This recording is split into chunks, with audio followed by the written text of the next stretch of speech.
Has anyone who's had limited beliefs ever tried to get you to also limit yourself?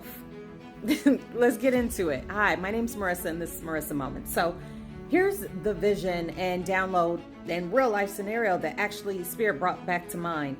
I was having a conversation with someone, well, maybe I was ear hustling, whatever.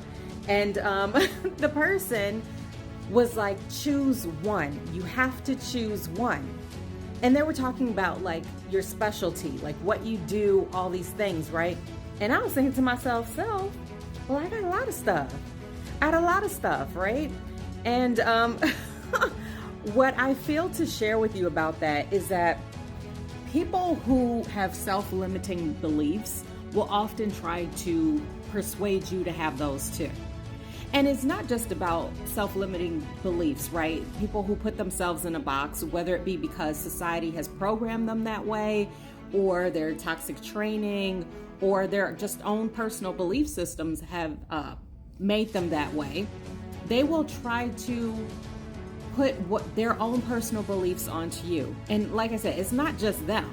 It's people in general, if you're not careful, right? Especially people who aren't necessarily as mindful, right? On that healing journey, if you will. Now, back to the real story, right? So this person was like, you have to choose one when it comes to like being in the news or article or just being famous, right? You can't be more than one. And it made me start thinking about Marissa Moments and the Give and Receive Inc., right? And I was like, oh God, what am I going to do? Because I do both. And God put on my heart, you are both. You are all of it. You also dance. You also are a mother. You also are a very reluctant chef, right? Just because of ex facto, my position in life. But we are way more than a singularity, right? You have gifts. And look at what's right here. You have gifts. Yes, this is just one. Pretend there's more than one. Boop, boop, boop, boop, boop, right? People will try to talk you out of your own divinity. And if you're not careful, they will be successful in talking you out of your own divinity. They will be successful in making you and convincing you that you have to stifle yourself, that you have to place yourself within some sort of box. This doesn't open, but you have to place yourself in some sort of box. Pretend this is open, right? You got to get in there, right? Get in there.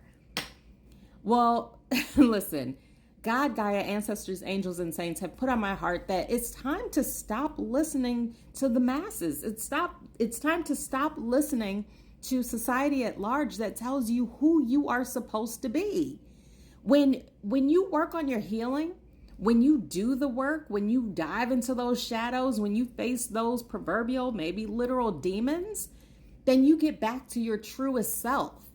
And no one can tell you who you are but God and you. So if God is putting on your heart that you need to be a dancing chef, then guess what? That's more than one thing. Heavens to Murgatroyd. What did they used to say? You are multifaceted. I am multifaceted. We are multifaceted beings of this planet. Do not allow someone who has convinced themselves that they have to walk in a singular plane, in a singular line, in a singular everything, that you have to do the same. Because if we were meant to be carbon copies of one another, then I wouldn't even be here, you wouldn't be there, and we wouldn't be where, right?